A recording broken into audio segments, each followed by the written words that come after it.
Gunung itu bukan soal keindahannya saja, tapi gunung adalah kehidupan.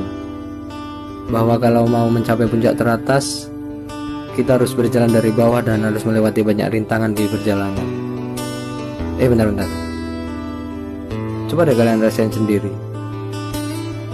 Pasti kalian bakal ngerasain pengalaman yang sangat begitu berharga.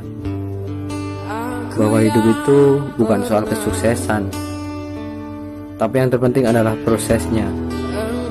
Bagaimana kita melewati rintangan di dalamnya. Luka mah udah biasa, karena yang terpenting adalah niat dan selalu berusaha. Dan keindahan itu akan datang ketika kita tidak lagi mencarinya.